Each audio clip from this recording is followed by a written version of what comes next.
Good evening everyone.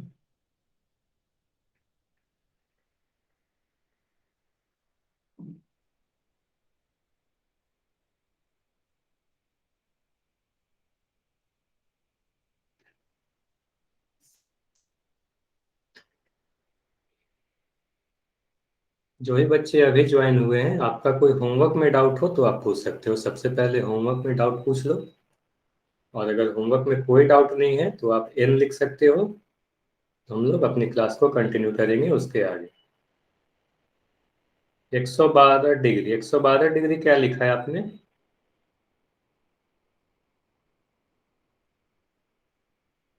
ठीक है, आपका होमवर्क में कोई डाउट नहीं है। जो ही बच्चे अब ज्वाइन कर रहे हैं, आप लोग को क्या करना है, क्लास 5 मिनट पहले ज्वाइन करनी है। नेक्स्ट क्लास से आप लोग ये कोशिश करो कि क्लास 5 मिनट पहले ज्वाइन करो। जैसे 5:30 की क्लास रहती है तो आपको 5:25 में ज्वाइन करनी है। इससे क्या होगा, काफी बार शुरुआत में मैं कुछ ऐसी चीजें पढ़ा दूंगा जो आपके लिए काफी महत्वपूर्ण है। तो गणित में क्या होता है, सारी चीजें जुड़ी हुई होती है।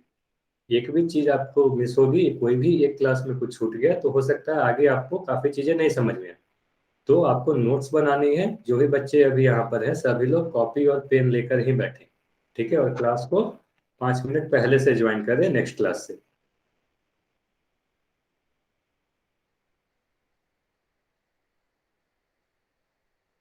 1-2 मिनट और रुकेंगे, फिर कुछ कुछ और बच्चे आएंगे, फिर हम लोग अपनी क्लास को कंटिन्यू करेंगे।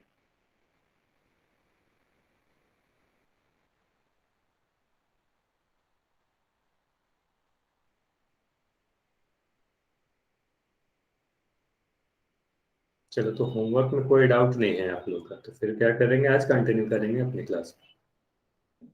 अच्छा, सभी लोग ये लिख कर बताएं, चैट सेक्शन में लिखना, कोई भी अपने आप को अनम्यूट नहीं करेगा। मैं पहले ही बोल दे रहा हूँ, क्वेश्चन पूछ रहा हूँ जो, कोई भी अपने आप को अनम्यूट नहीं करेगा। सभी लोग चैट सेक्शन में लिखकर बताएगा। पिछले क्लास में मैंने आसन्न कोण यानी एडजेसेंट एंगल के बारे में पढ़ाया था, उससे रिलेटेड कुछ क्वेश्चन भी किए थे। आसन्न कोण में कोई डाउट आप लोग का अगर है तो आप लोग लिख सकते हो। अगर डाउट है तो लिखना डाउट। एन मतलब डाउट नहीं है, वाई मतलब डाउट है। एन मतलब डाउट नहीं है, वाई मतलब डाउट है।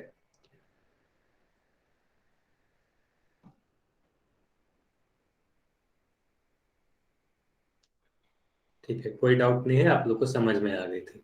एक बच्चा सिर्फ ऐसे थे जो शुरुआत में ही क्लास स्टार्ट होने के पहले वो बोले थे कि आसन्न कोण में फिर से वो करा दो। तो एक बार बस हम लोग आसन्न कोण को देखेंगे, फिर आगे की तरफ बढ़ेंगे।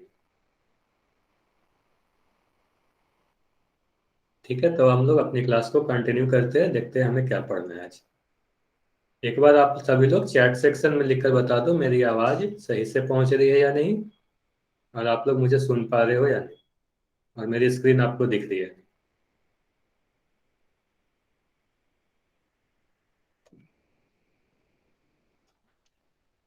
ठीक है।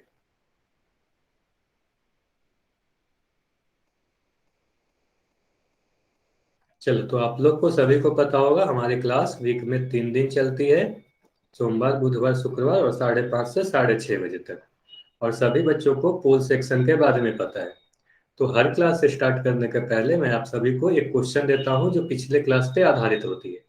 तो अभी क्या करना है, सभी बच्चे पोल सेक्शन में जाएंगे, कोई भी चैट में आंसर नहीं करेगा और कोई भी बोल के नहीं बताएगा। पहले ही बता रहा हूँ, कोई भी अपने आप को अनम्यूट करके आंसर नहीं देगा। सभी को क्या करना है, पोल सेक्शन में जाना है और पोल सेक्शन में आंसर करेगा। काफी आसान क्वेश्चन है। तो अभी आप सभी को स्क्रीन पर एक क्वेश्चन दिख रही है। सभी लोग पोल में जाएंगे और पोल में ही इस क्वेश्चन का आंसर करेंगे। सभी लोग पोल में आंसर करेंगे।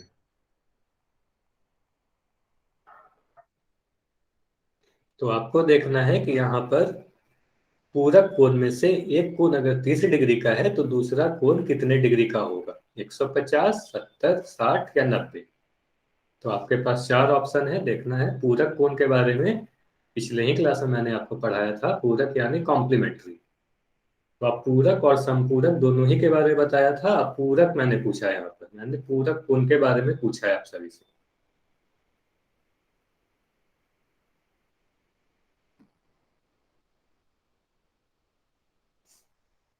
तो दो पूरक कोण में से अगर एक 30 डिग्री का है तो दूसरा कितने डिग्री का होगा? सभी लोग पोल सेक्शन में जाकर आंसर करेंगे, जितने भी बच्चे अभी यहाँ पर हैं।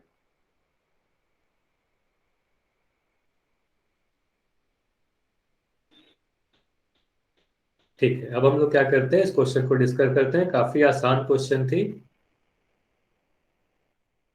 तो यहाँ पर दो पूरक कोण में एक कोण 30 डिग्री का दे रखा है। तो अगर पूरक कोण आपको याद हो, तो पूरक कोण या कॉम्प्लीमेंट्री एंगल के बारे में मैंने क्या बताया, दो ऐसे कोण जिसका योग 90 डिग्री हो।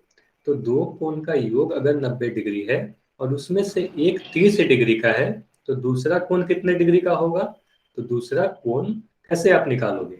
90 में से 30 को घटा दोगे, ये मैंने पिछले क्लास में ही पढ़ाया था आपको। तो 90 में से 30 को आप जैसे ही घटाओगे, आपको क्या मिलेगी? 60 डिग्री मिलेगी। तो इस क्वेश्चन का सही आंसर क्या होगा? Option C. यहाँ पे क्या कहेंगे, 30 डिग्री और 60 डिग्री एक दूसरे की पूरक कोण है। दोनों ही कोण एक दूसरे के पूरक होती है। ठीक है, तो ये ध्यान देना कि पूरक कोण जब भी मैं पूछूं आपसे, तो आपको देखना है दो कोणों का योग 90 डिग्री। और समपूरक कोण अगर पूछता, तो क्या होता? दो कोण ऐसे जिसके योग 180 डिग्री होते हैं, तब उसे हम समपूरक कोण कहते हैं। तो ये सारी चीजें आपको मैंने पिछले ही क्लास में पढ़ाई थी। अब हमारा जो नेक्स्ट टॉपिक है आज का, तो पिछले क्लास में एडजेसेंट एंगल यानी आसन्न कोण के बारे में पढ़ा था, और काफी बच्चों का इसमें डाउट भी रह गया था। और आज भी एक बच्चे ने मुझसे पूछा कि आसन्न कोण रिपीट कर दो। तो आसन्न कोण एक बार फिर से देखते हैं, और इससे रिलेटेड एक क्वेश्चन करेंगे, फिर इसकी आगे की चीज देखेंगे। तो देखो, आसन्न कोण के बारे में मैंने क्या बताया, तीन चीजें बताई थी, तीन कंडीशन बताई थी। पहली, एक उभयनिष्ठ भुजा हो, एक उभयनिष्ठ शीर्ष हो, और कोण उभयनिष्ठ भुजा के सम्मुख स्थित हो, या कह सकते हो जो उभयनिष्ठ भुजा नहीं है वो अलग अलग दिशाओं में हो। जैसे अगर एक भुजा जो उभयनिष्ठ है उसके एक एक तरफ हो। इस तरीके से मैंने पिछले क्लास में आपको समझाया। तो ये अगर तीनों स्टेटमेंट को आप पढ़ोगे, तो हो सकता है इतनी चीजें आपको अभी समझ में ना आए। तो आपको क्या करना है, एग्जाम्पल से समझना है। अगर मैं यहाँ पर ये चित्र की बात करूँ, यहाँ पर जो आपको कोण दिख रहा है, यहाँ पर दो कोण है, एक एंगल 1 और एक एंगल 2। कोण 1 और कोण 2। तो आपको ये देखना है कि कोण 1 और कोण 2 यानी एंगल 1 और एंगल 2 आसन्न है या नहीं है। यही हमें देखना है कि आसन्न है या नहीं। सभी लोग ध्यान से सुनिए। तो अगर मैं कोण 1 को देखूं और कोण 2 को देखूं, तो इन दोनों कोण में आपको एक भुजा, जिसे मैं अभी ग्रीन कलर से बना रहा हूं, हरे रंग से, आपको ये दिख रही होगी कि ये भुजा दोनों ही कोण में है। यानी आप अगर कोण 1 की बात करो तो इसमें भी वो भी आती है, और कोण 2 की बात करो तो इसमें भी वो भी आती है। तो हम क्या कह सकते हैं कि वो भी भुजा क्या है, दोनों ही कोण में उभयनिष्ठ है। उभयनिष्ठ का मतलब क्या होता है? कॉमन, मतलब जो दोनों ही में कॉमन हो। तो यहाँ पर हम कह सकते हैं कि वो भी भुजा दोनों ही में कॉमन है। तो हमारी पहली कंडीशन यही थी कि आसन्न कोण होने के लिए एक भुजा कॉमन यानी उभयनिष्ठ होनी चाहिए। ठीक सर है, आवाज नहीं आ बाकी सभी बच्चे बताएं मेरी आवाज आ रही है या नहीं आ रही है। सभी लोग मुझे ये चैट सेक्शन में लिखकर बताएं मेरी आवाज सभी तक जा रही है या नहीं जा रही है। ठीक है, तो मेरी आवाज जा रही है। जो भी बच्चे, अगर मेरी आवाज नहीं जा रही है, तो आप एक बार लॉग आउट करके फिर से लॉग इन करो, तो आपको हो सकता है मेरी आवाज जाने लगे। हो सकता है नेटवर्क इशू के कारण आपको मेरी आवाज नहीं जा रही हो। ठीक है, तो अब देखते हैं उभयनिष्ठ शीर्ष। हमारी दूसरी कंडीशन क्या थी? उभयनिष्ठ शीर्ष होनी चाहिए।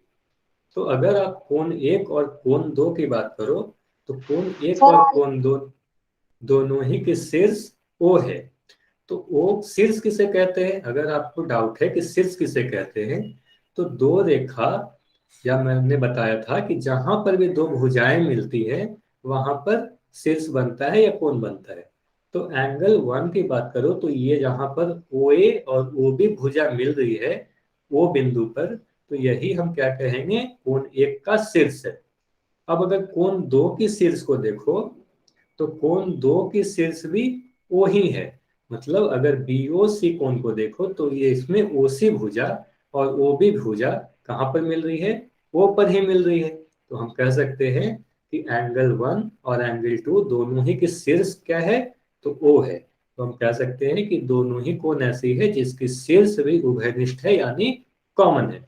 तो हमारे पास दो कंडीशन पता चल गई आपको कि उभयनिष्ठ भुजा होनी चाहिए और उभयनिष्ठ शीर्ष होनी चाहिए, मतलब कॉमन साइड और कॉमन वर्टेक्स होनी चाहिए। तीसरी कंडीशन को ध्यान से सुनना, तीनों ही कंडीशन आपको चेक करनी है जब भी दी जाए।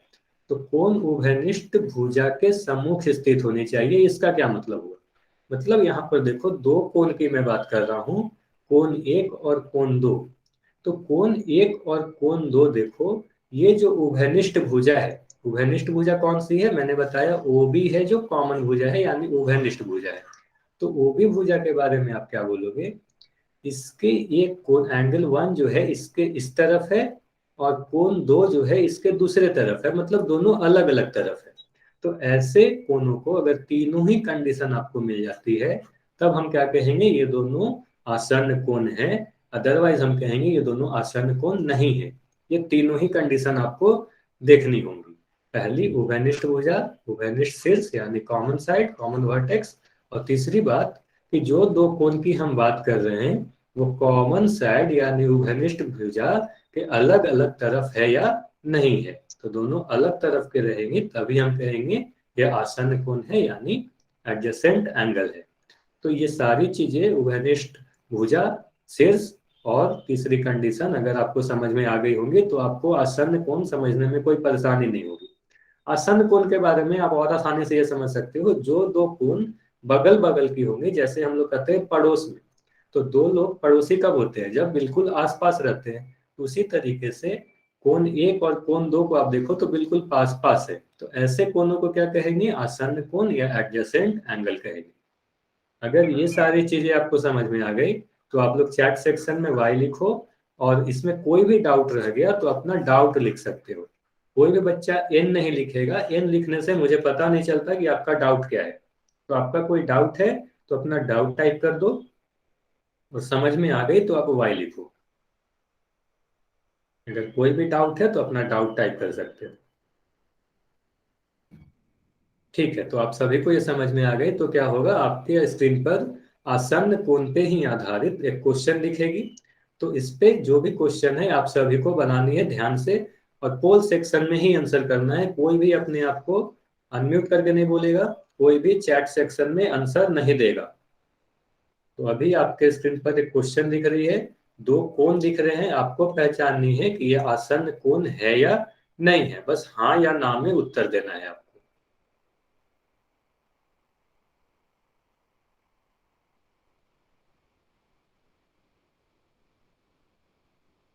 अब आप सभी को पोल में एक क्वेश्चन दिख रहा होगा, आप सभी को आंसर करना है पोल सेक्शन में।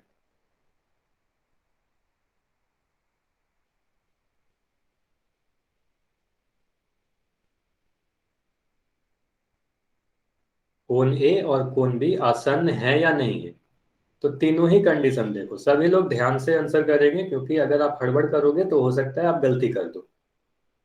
वैसे ये क्वेश्चन काफी आसान है। तो आपको देखना है कि कोण ए और कोण बी आसन्न है या नहीं है, यानी एडजेसेंट है या नहीं है।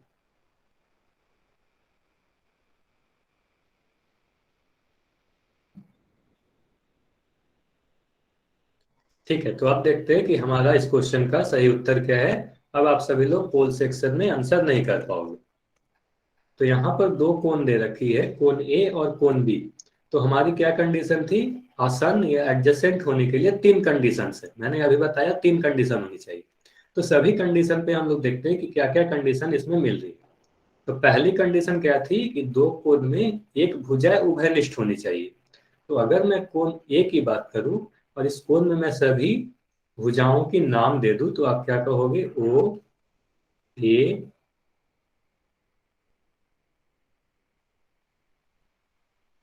बी, सी, डी।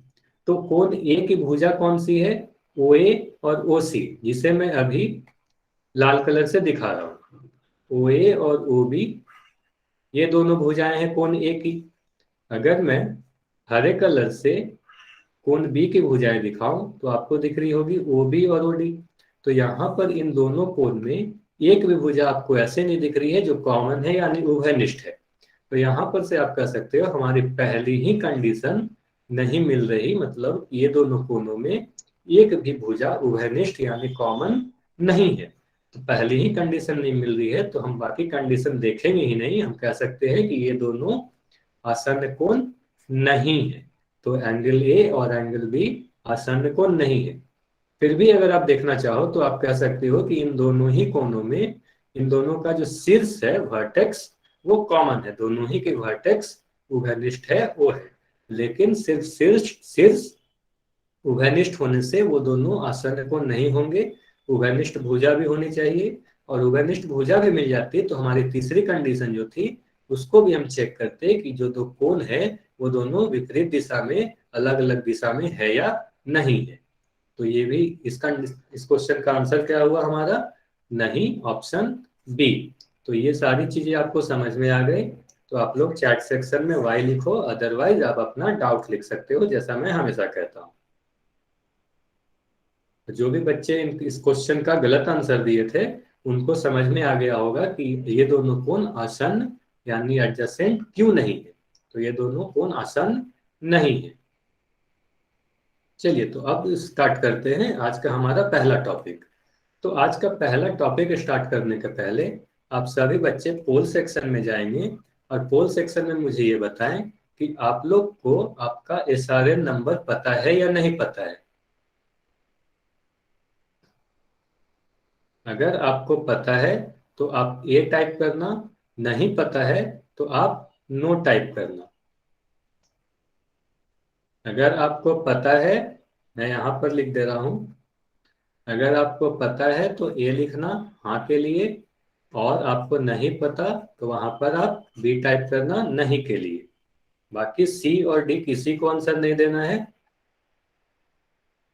तो आप सभी को बताना है, पोल सेक्शन में जाकर बताना है, चैट में लिखोगे तो मुझे नहीं पता चलेगा। आप सभी लोग पोल सेक्शन में जाएं और वहां बताएं कि आपको आपका एसआरएन नंबर पता है या नहीं पता। अगर पता है तो हाँ के लिए ए टाइप करें और नहीं पता तो एन टाइप करें। तो जितने भी बच्चे अभी ज्वाइन कर रखे हैं सभी लोग इस क्वेश्चन का आंसर देंगे।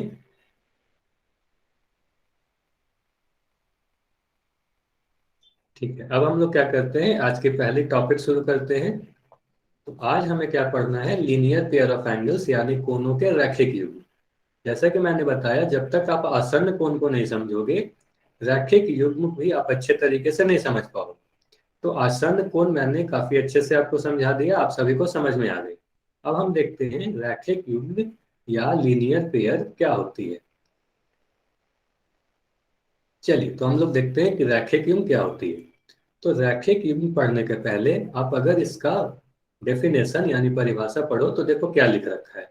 यदि दो कोण यदि दो कोण ये यदि दो आसन्न कोणों का योग 180 है तो वो कोणों का रैखिक युग्म बनाते हैं। तो हम देखते हैं कि आसन्न कोण अगर मैं पूछो, यहां पर मैंने एक रेखा बनाया इस तरीके से। तो आप लोग सबसे पहले मुझे ये बताओ, यहाँ पर जो दो कोण आपको दिख रही है, ये कोण एक और ये कोण दो, ये दो कोण आसन्न है या नहीं है। मैं आसन्न के बारे में पूछ रहा हूं कि कोण एक और कोण दो आसन्न है या नहीं है। आप सभी लोग चैट सेक्शन में लिखकर बताएं। ये कोण एक जो मैंने यहाँ पर बना रखा है, कोण एक और दो आसन्न है या नहीं है, एडजेसेंट है या नहीं है।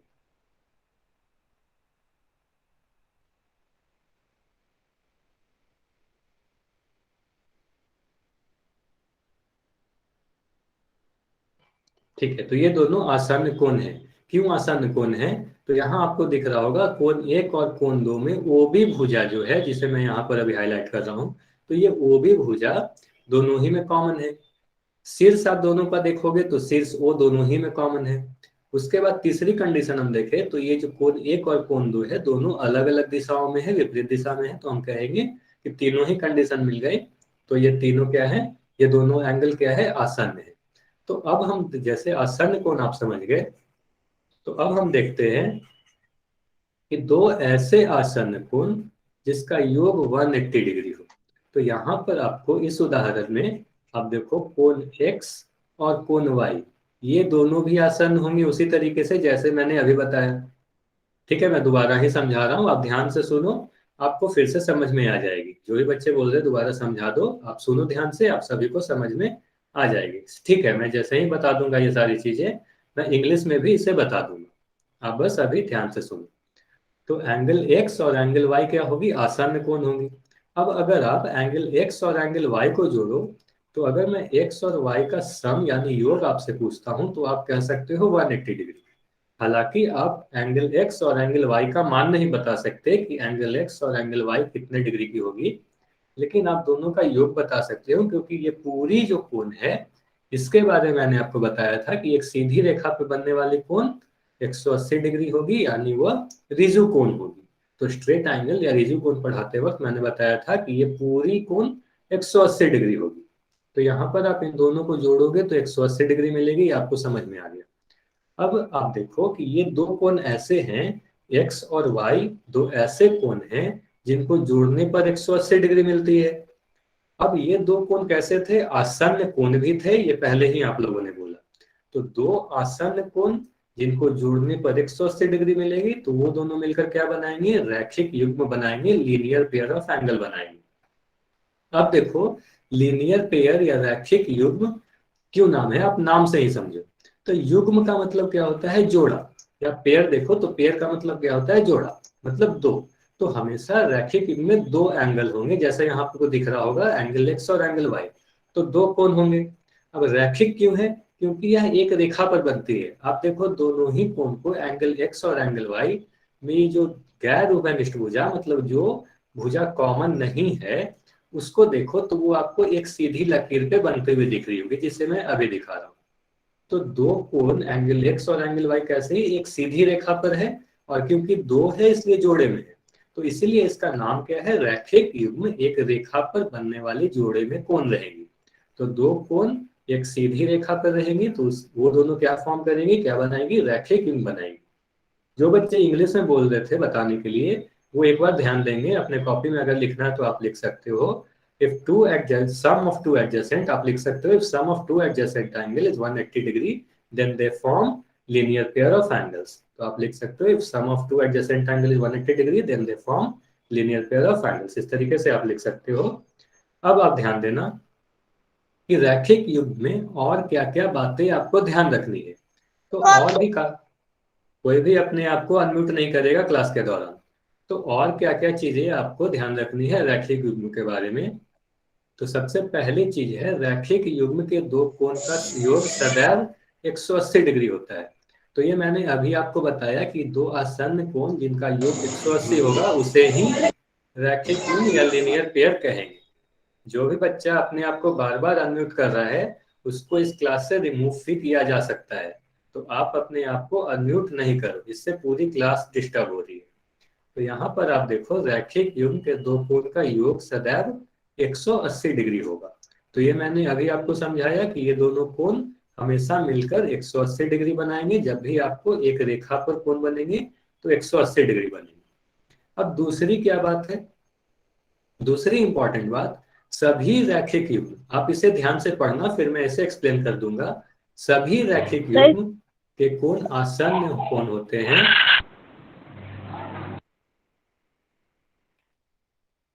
सभी रैखिक युग्म के कोण आसन्न होते हैं, किंतु सभी आसन्न कोण रैखिक युग्म के कोण नहीं होते। तो आप इसे कैसे समझोगे, इसका क्या मतलब हुआ। तो इसे आप इस तरीके से समझो, जैसे मैंने यहाँ बताया, ये दो कोण एंगल एक्स और एंगल वाई जो आपको इस चित्र में अभी दिख रही है, इसके बारे में आप देखो, दो कोण दिख रहे हैं एंगल एक्स और एंगल वाई। तो इन दोनों को आप क्या कहोगे, ये दोनों रैखिक युग्म यानी लीनियर पेयर बनाएंगे। अब लीनियर पेयर बनाएंगी, और ये दोनों कैसी हैं, आसन्न कोण भी हैं। तो जितनी भी लीनियर पेयर या जितनी भी रैखिक युग्म के कोण होंगे, सभी के सभी आसन्न ही होंगे। तो आपको ध्यान रखना है, जितने भी लीनियर पेयर होंगे, रैखिक युग्म होंगे, सभी के सभी आसन्न कोण होंगे।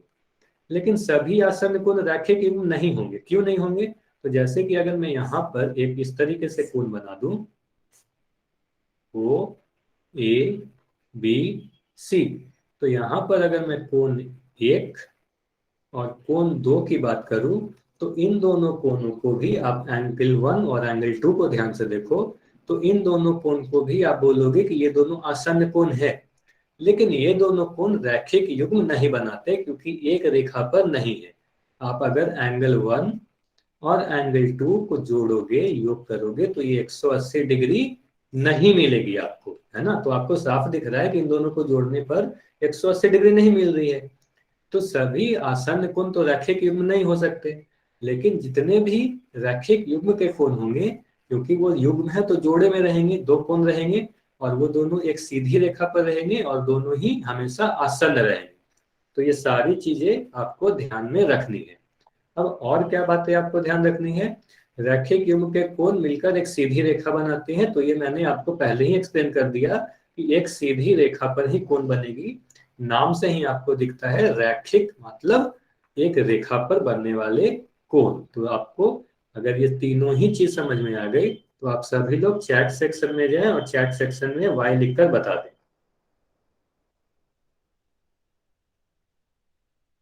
कोई भी छोटा सा भी आपका डाउट है तो आप मुझसे पूछ सकते हो। अगर कोई भी छोटा सा डाउट है रैखिक युग्म यानी लीनियर पेयर से रिलेटेड तो आप मुझसे पूछ सकते हो।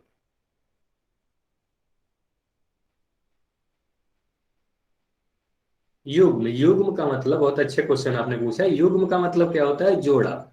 जब भी आप युग्म देखो तो इसका मतलब क्या समझना? जोड़ा। जैसे यहाँ पर आप इंग्लिश में भी देखो तो ये जो पेयर लिखी हुई है, तो पेयर का मतलब क्या हुआ? जोड़ा। जिस तरीके से आप कहते हो जूता, तो जूता जोड़े में होती है ना। तो उसी तरीके से युग्म जहां भी दिखेगा आपको तो आप समझना आपको एक जोड़े की बात की जा रही है। जोड़ा मतलब दो चीज मिलकर बनेगी। तो यहाँ पर आप देखो कि एंगल एक्स और एंगल वाई, जब भी रैखिक युग्म की बात होगी, जब भी लीनियर पेयर की बात होगी, तो दो कोण हमेशा होंगे। या आसन्न कोण पढ़ाते वक्त भी मैंने बताया कि आसन्न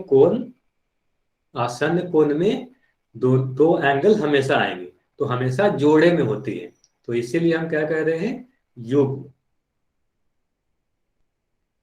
ठीक है, युग्म का मतलब आप सभी को समझ में आ गया। जो भी बच्चे पूछे वो बता सकते हैं कि आपको युग्म का मतलब सीधे समझना एक जोड़े की बात होगी। ठीक है, तो ये सारी चीजें आपको समझ में आ गई। इसको आप एक तरीके से और देख सकते हो।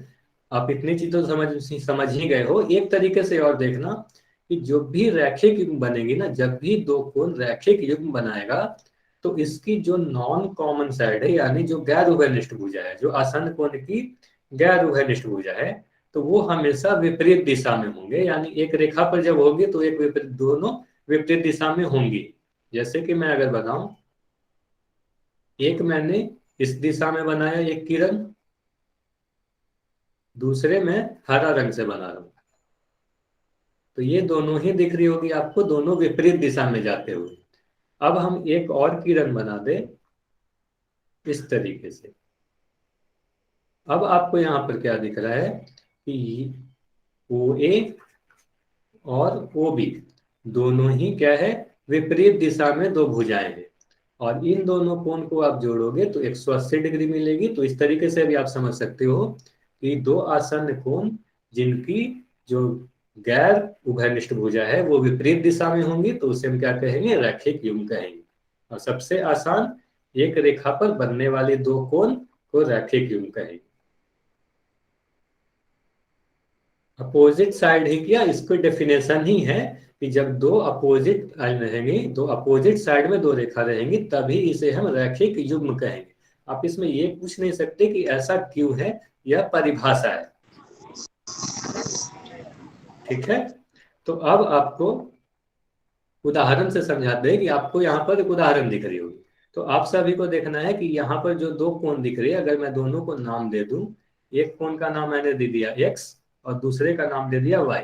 अब जब मैं एक्स की बात कर रहा हूं तो मैं इस वाले कोण की बात कर रहा हूं, और जब मैं वाई की बात कर रहा हूं तो मैं इस वाले कोण की बात कर रहा हूं। तो आप एक्स एंगल एक्स की बात करो तो यहाँ पर साफ आपको दिख रहा होगा एक्स का मान 30 डिग्री है और एंगल वाई का मान कितना है? 150 डिग्री है। अब आप इन दोनों को अगर जोड़ोगे तो आपको क्या मिलेगा? 180 डिग्री। साथ ही ये दोनों आपको दिख रही होंगी आसन्न कोण है। और एक चीज और आपको दिखेगी कि ये दोनों ही कोण, आप ध्यान से सुनना, एंगल एक्स और एंगल वाई कहाँ स्थित है? एक ही रेखा पर स्थित है। तो एक ही रेखा पर स्थित कोण को क्या कहेंगे? रैखिक युग्म कहेंगे। इसी तरीके से आप ध्यान रखना, एक रेखा पर स्थित दो कोण को क्या कहेंगे? रैखिक युग्म कहेंगे। तो इसे हम क्या कहेंगे? एंगल एक्स और वाई दोनों मिलकर क्या बनाती है? रैखिक युग्म बनाते हैं। अब आप लोग सभी लोग यहाँ पर जो मैंने क्वेश्चन दे रखा है, इसमें आप सभी लोग चैट सेक्शन में लिखकर बताएंगे कि एंगल ए का मान कितना होगा, यानी ये वाले एंगल का मान कितना होगा। आप सभी लोग चैट सेक्शन में लिखकर बताएं इसका मान कितना होगा।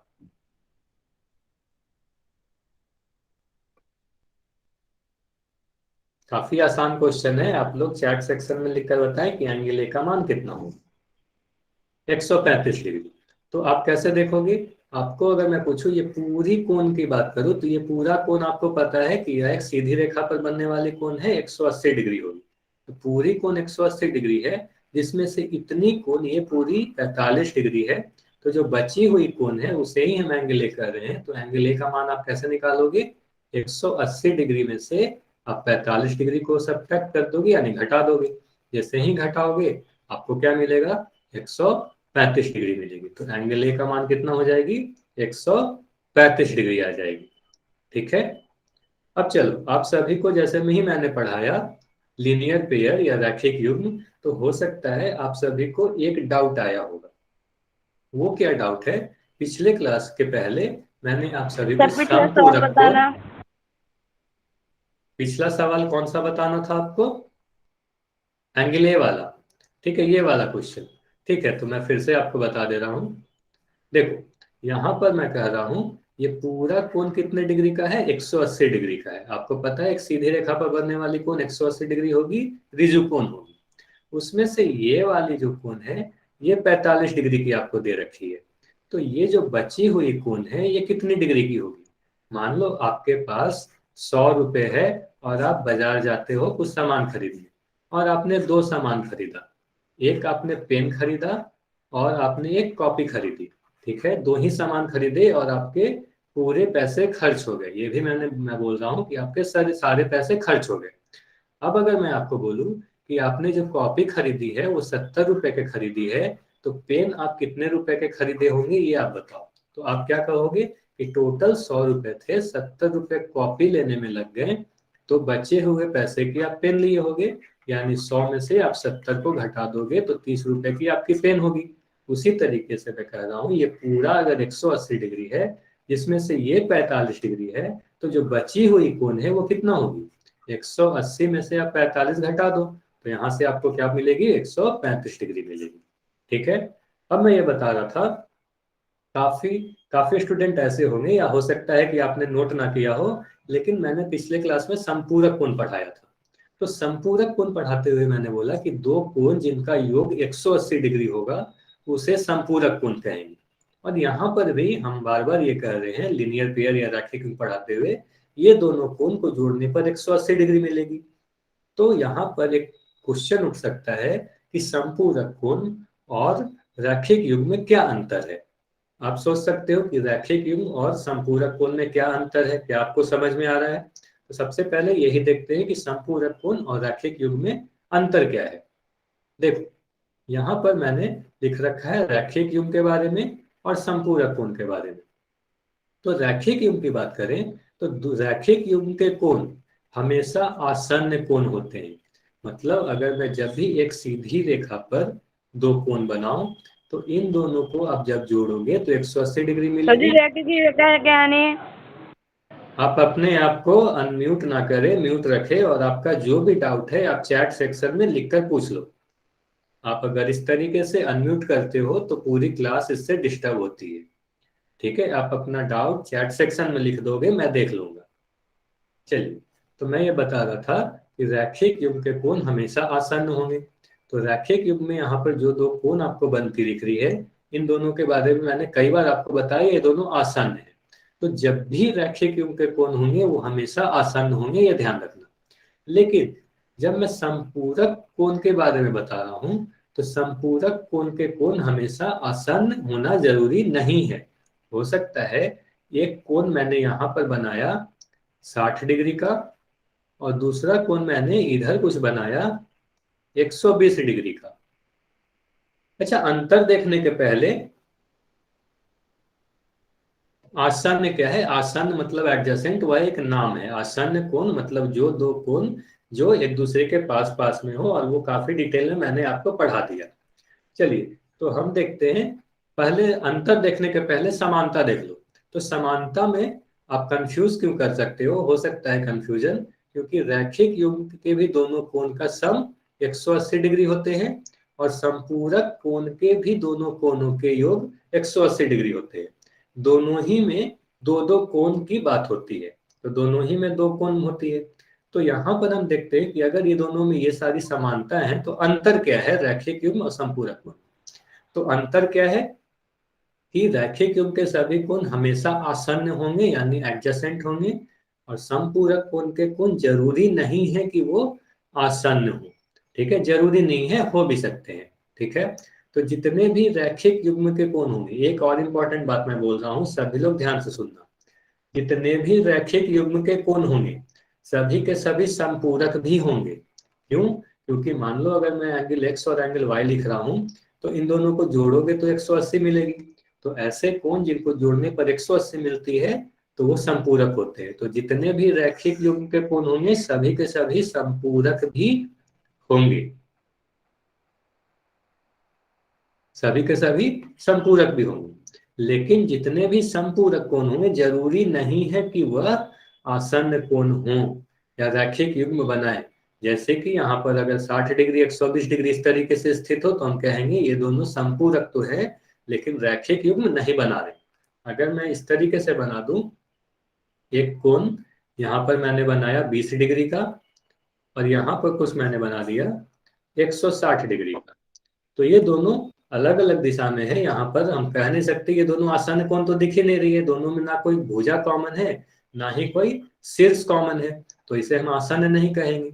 तो यह दोनों क्या है? आसन्न कोण नहीं है, लेकिन ये दोनों संपूरक है, क्योंकि जोड़ने पर 180 प्राप्त होती है। तो आप सभी लोग चैट सेक्शन में लिखकर बताएं आपको ये दोनों में अंतर, समानता, सभी चीज समझ में आई या नहीं आई। अगर समझ में आ गई तो आप लोग वाई लिख सकते हो। कोई भी डाउट हो तो अपना डाउट टाइप कर दो। कोई भी डाउट हो तो अपना डाउट टाइप कर दो। जब मैं बोलता हूँ डाउट पूछने के लिए, उस वक्त आप अपना डाउट टाइप करोगे, मैं देख लूंगा। ठीक है, प्लीज रिपीट। फिर से मैं रिपीट कर दे रहा हूँ। तो रैखिक युग्म और संपूरक कोण में सबसे पहले समानता की बात करें, तो समानता क्या होगी? जब भी आप रैखिक युग्म की बात करोगे और संपूरक कोण की बात करोगे, तो दोनों ही में दो कोणों की बात होगी।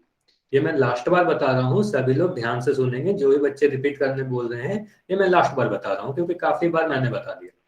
तो रैखिक युग्म और संपूरक कोण, जब भी इन दोनों कोण की बात होगी, तो दोनों ही में दो कोण की बात होगी, यानी दोनों में दो कोण आएंगे। दूसरी समानता क्या है? वो दोनों कोण को जब जोड़ोगे आप, तो 180 डिग्री ही मिलेगी। मतलब जो दो कोण की हम बात कर रहे हैं, रैखिक युग्म हो या संपूरक कोण हो, दोनों को जोड़ेंगे तो 180 डिग्री योग मिलेगी। तो ये दोनों तो समानता हो गई। तो अगर दो चीजों में इतनी समानता है, तो वो दोनों अलग क्यों है? हमें ये देखना होगा कि दोनों में अंतर क्या है। रैखिक अंतर क्या युग्म है? रैखिक और युग्म और संपूरक और कोण को हम लोग अलग अलग क्यों पढ़ रहे हैं? एक साथ दोनों को सेम क्यों नहीं कर रहे? तो असमानता क्या है, अंतर क्या है? तो रैखिक युग्म के कोण हमेशा आसन्न होते हैं। आसन्न मतलब मैंने अभी बताया आपको, एडजेसेंट एंगल। और समपूरक कोण के कोण हमेशा आसन्न नहीं होंगे। यह चीज आप सभी लोग अपने कॉपी में लिख सकते हो। ये सारी चीजें मैं इरेज कर दे रहा हूँ। आप लोग इसे स्क्रीनशॉट भी ले सकते हो। इस स्लाइड की आप सभी लोग स्क्रीनशॉट ले लो कि ये दोनों कोणों में अंतर क्या है। ये काफी इंपॉर्टेंट है, और काफी कंफ्यूज भी हो सकते हो अगर आप इसे ध्यान से नहीं समझोगे। तो कई बार आप कंफ्यूज हो जाओगे कि दोनों में अंतर क्या है। तो इसकी एक बार स्क्रीनशॉट ले लो। ठीक है, अब आप सभी को आपके स्क्रीन पर एक क्वेश्चन दिखेगा, और उस क्वेश्चन का आंसर आपको पोल सेक्शन में ही जाकर करना है। तो यहाँ पर आपको चारों ऑप्शन को देखना है, और आपको ये देखना है कि इसमें से कौन सा दो एंगल ए और बी मिलकर रैखिक युग्म बनाते हैं, यानी लीनियर पेयर बनाते हैं।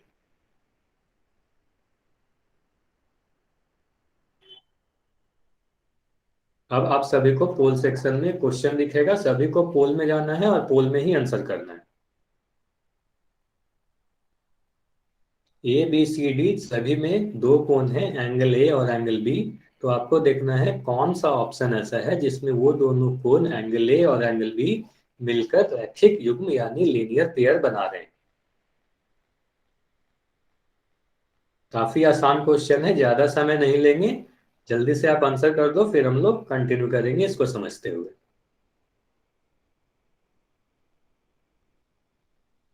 ठीक है, अब हम लोग इसके सॉल्यूशन पे आते हैं कि इसका सही उत्तर क्या है।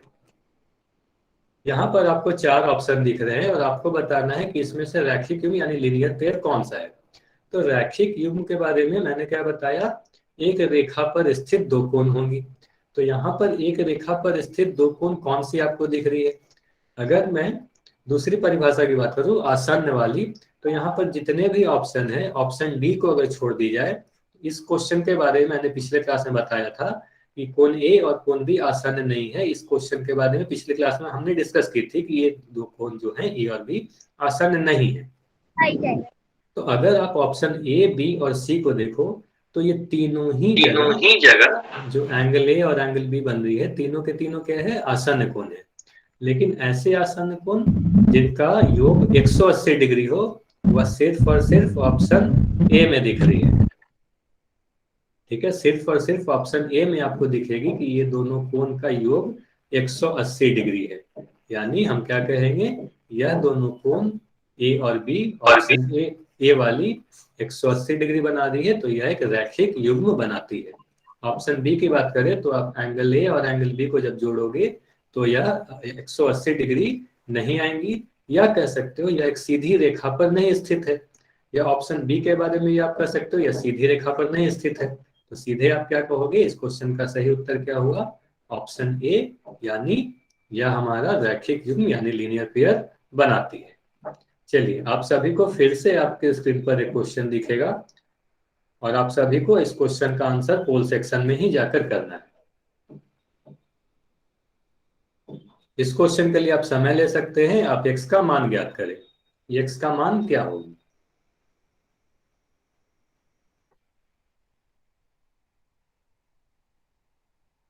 सभी लोग पोल सेक्शन में देखें कि इस क्वेश्चन का सही उत्तर क्या होगा, x का मान क्या होगा।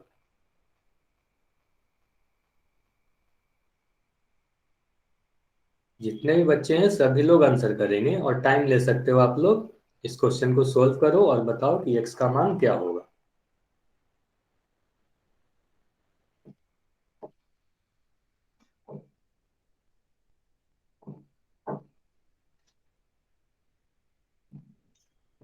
अगर एक कोण 152 डिग्री की है तो दूसरी कोण कितनी डिग्री की होगी।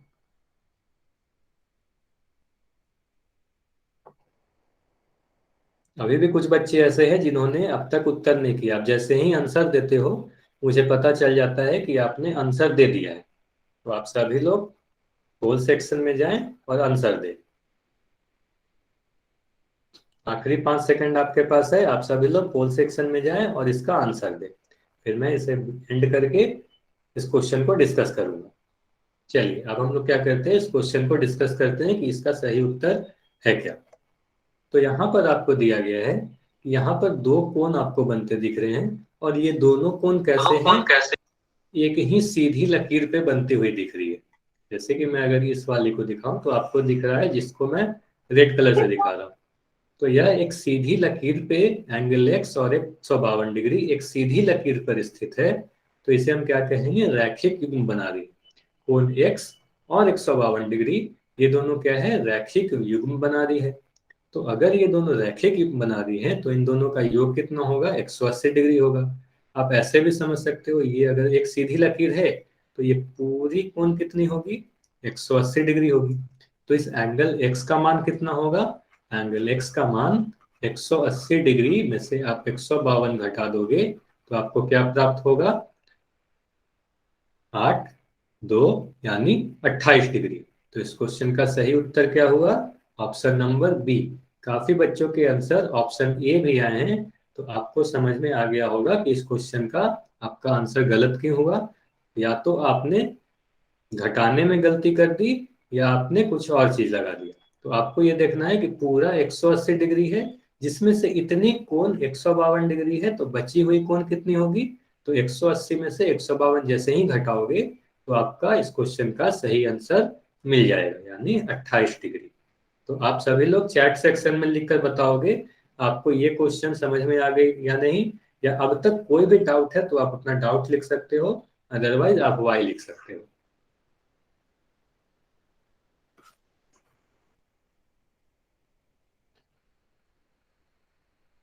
ठीक है, तो आपको ये क्वेश्चन भी समझ में आ गई और अब तक की सारी चीजें आपको समझ में आ गई। तो फिर से आपको आपके स्क्रीन पर एक क्वेश्चन दिखेगी और आपको पहचानना है, इसमें फिर से आपको एंगल ए की मान ज्ञात करनी है। तो आप सभी लोग पोल सेक्शन में जाएं और बताएं इस क्वेश्चन का सही आंसर क्या है। पोल सेक्शन में ही सभी लोग आंसर करेंगे।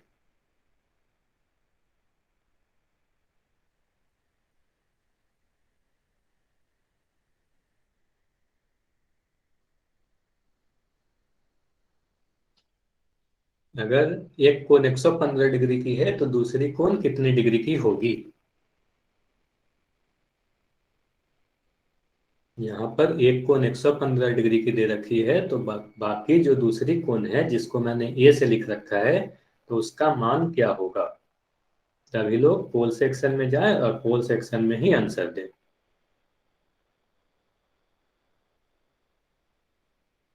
काफी आसान क्वेश्चन है, आप सभी के आंसर सही आने चाहिए।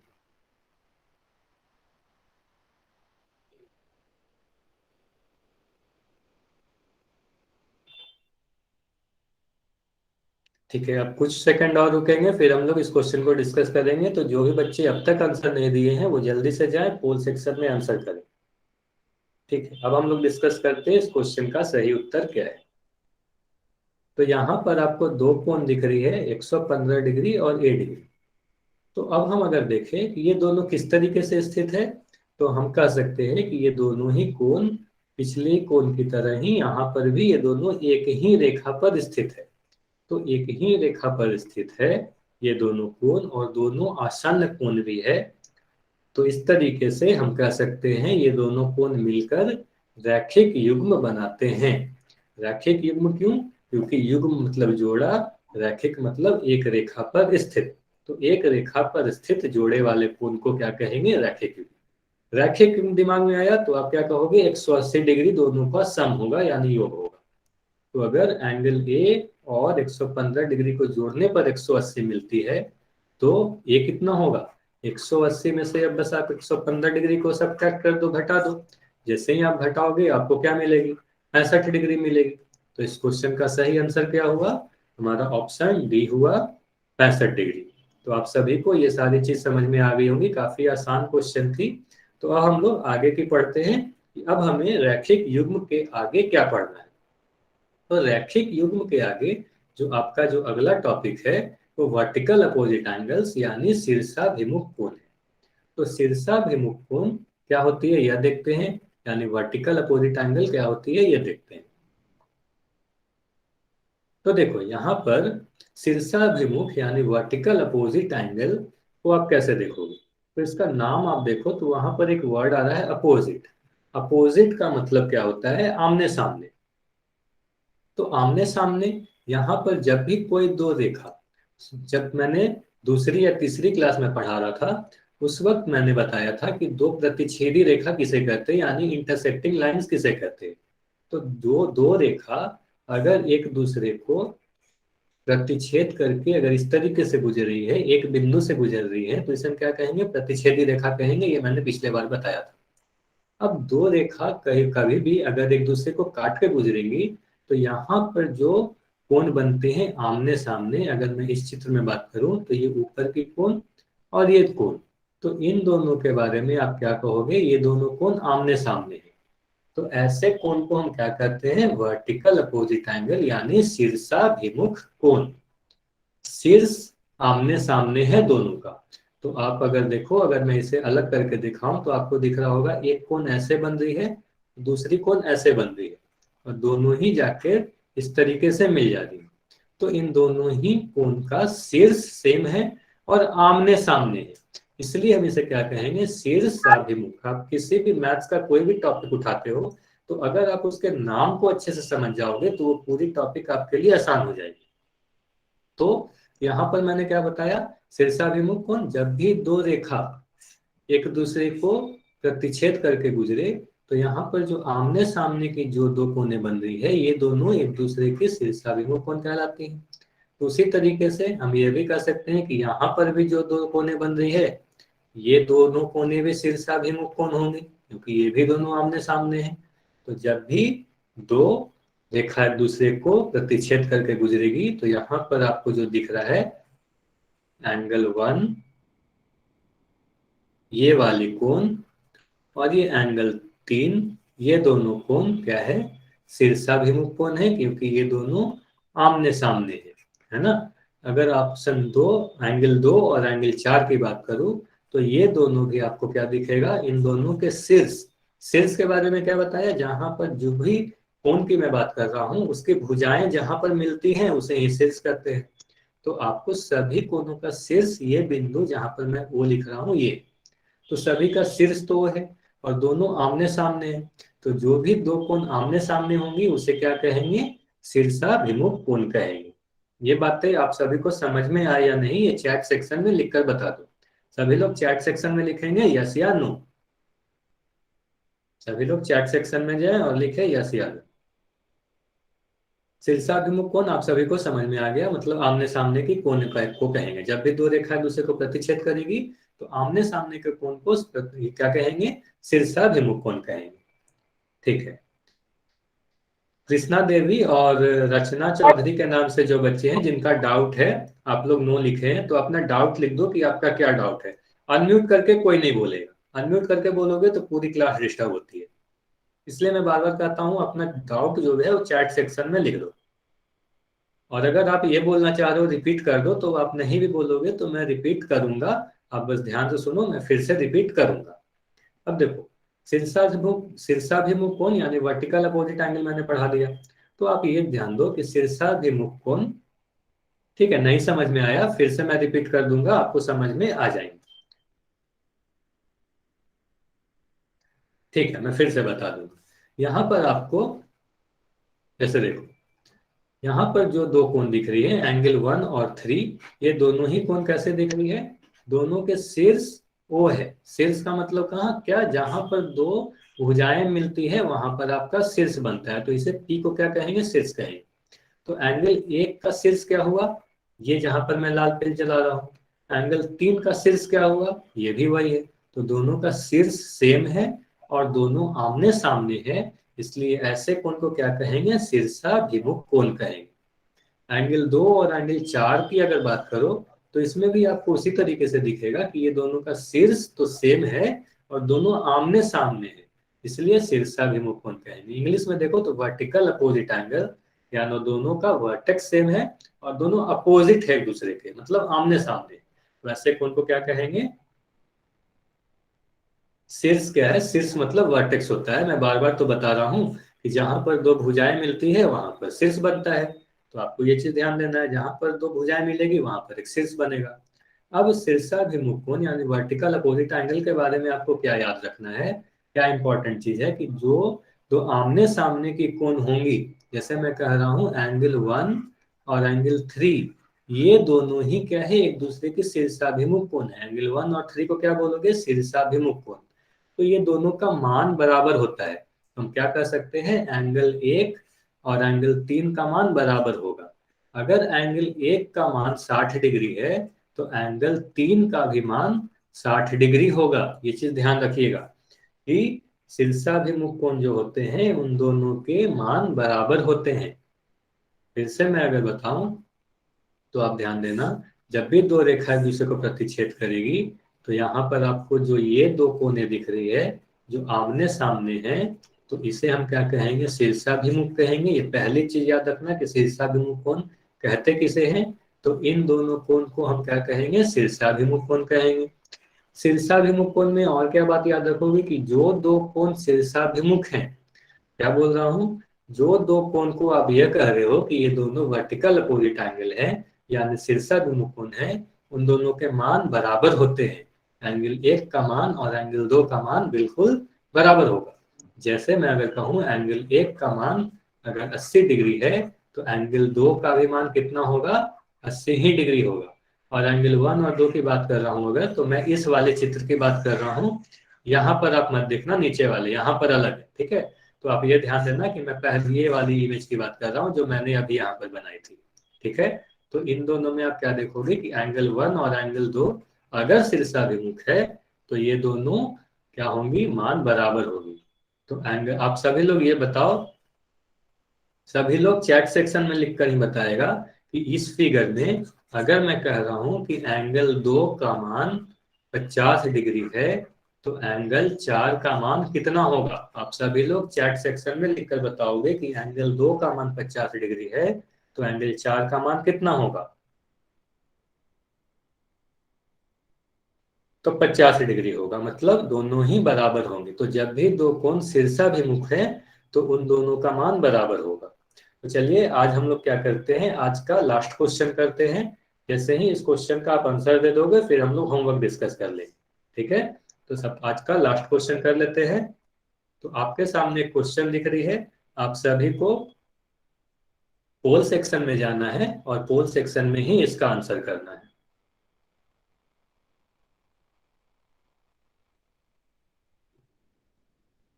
तो अभी आपको पोल में क्वेश्चन दिखेगा, सभी लोग ये बताएंगे कि यहाँ पर जो दो कोने आपको दिख रही है ए और बी, ये शीर्षाभिमुख है या नहीं है, हाँ या ना। कोई भी बच्चा ऑप्शन सी या डी नहीं चुनेगा क्योंकि यहाँ पर दो ही ऑप्शन है आपके पास।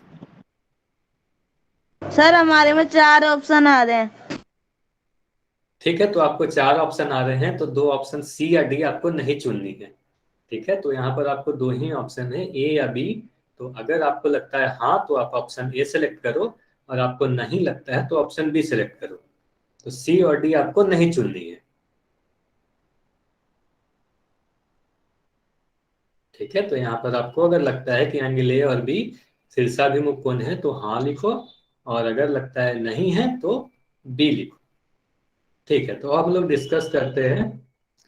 सेलेक्ट नहीं हो रहा, सेलेक्ट क्यों नहीं हो रहा, वो तो सेलेक्ट होगी, ठीक है। आप उस पर जैसे जो आंसर आपको सही लगता है उस पर क्लिक करो, वो सेलेक्ट हो जाएगी, ठीक है। तो यहाँ पर अगर देखो एंगल ए और एंगल बी की बात करूं तो बी ये वाली कोण है इतनी, और एंगल ए की बात करूं तो ये पूरी कोण एंगल ए है। तो यहाँ पर आप देखो तो ये दोनों वर्टिकल अपोजिट एंगल या शीर्षाभिमुख कोण नहीं कहलाएंगी, क्योंकि इसकी शीर्षाभिमुख कोण ये वाली कहलाएगी, सिर्फ इतनी। ये दोनों आमने सामने की कोण है। यहाँ पर अगर मैं इस कोण की बात करूं एंगल बी की और ये पूरे एंगल ए की, तो यहाँ पर आप ये नहीं कह सकते कि इन दोनों कोण का शीर्ष सेम है। मैंने क्या बोला कि शीर्ष समान होंगे और एक दूसरे के सामने होंगे। तो यहाँ पर शीर्ष ही समान नहीं है, तो यहाँ पर हम ये नहीं कहेंगे कि ए और बी शीर्षाभिमुख कोण है, ठीक है। तो इस क्वेश्चन का सही आंसर क्या होगा, ऑप्शन बी, यानी ये दोनों शीर्षाभिमुख कोण नहीं है। काफी बच्चों ने आंसर ए किया था कि ये शीर्षाभिमुख कोण है। तो वो बच्चे जो आंसर ए किए थे वो लोग चैट सेक्शन में लिखकर बताएंगे आपको ये चीज समझ में आई या नहीं, ये दोनों शीर्षाभिमुख कोण है या नहीं है, क्यों नहीं है, ठीक है। आपको ये सारी चीज अगर समझ में आ गई तो मैं आपको आज का होमवर्क बताता हूँ। आज आपको क्या करना है, अभी कुछ देर के लिए आपको मेरी स्क्रीन नहीं दिखेगी, कोई भी ये नहीं बोलेगा कि मेरी स्क्रीन नहीं दिख रही है, फिर मैं आपको होमवर्क वाली स्क्रीन दिखाऊं।